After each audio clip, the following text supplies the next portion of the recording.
शूरवीर और रणधीर कहलाने वाले इन लोगों के भीड़ में सच्चा वीर कोई ना निकला।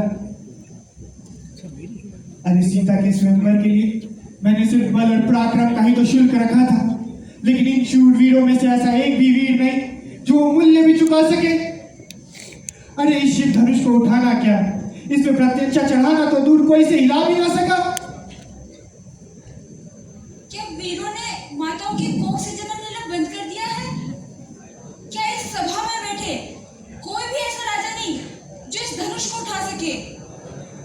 अरे आपसे ज्यादा पराक्रम तो मेरी पुत्री सीता में है।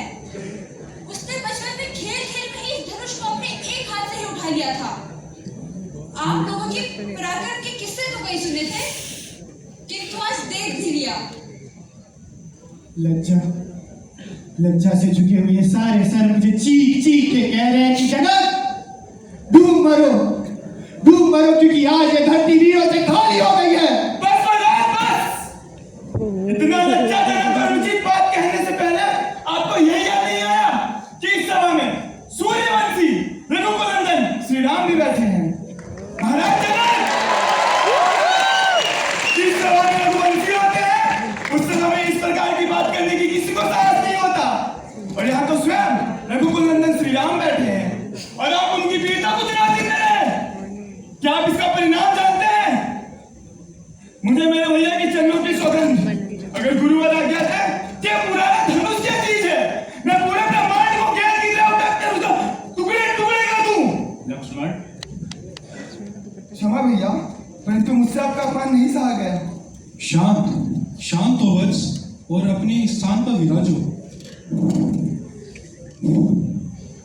हे राजकुमार, किसी का अपमान करने का मेरा कोई विचार नहीं था। निराशा के कारण ये कठोर वचन मेरे जीवा से फूट पड़े।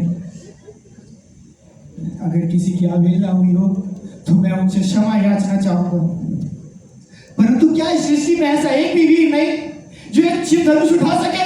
है महाराज, है हमारे भ्राता श्री राम। भैया दिखा दीजिए सभी को कि इस समय में आपके अतिरिक्त और कोई नहीं जो इस धनुष को उठा सके।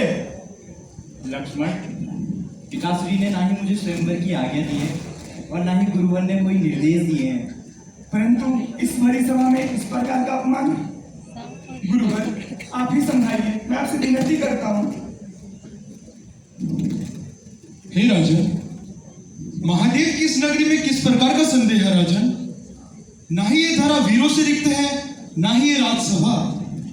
राम, इस भरी सभा में अपमानित वचन सुनकर भी तुम मौन रहे ताकि मेरे शिष्य होने की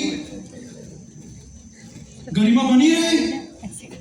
सिर्फ मुझसे भी अनुमति नहीं मांगी ताकि अयोध्या की मर्यादा का अपमान ना हो।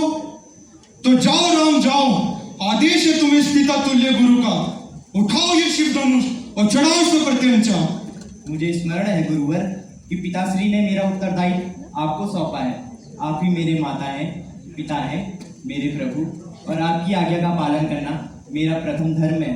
आज्ञा दीजिए गुरुवर। विजय हो।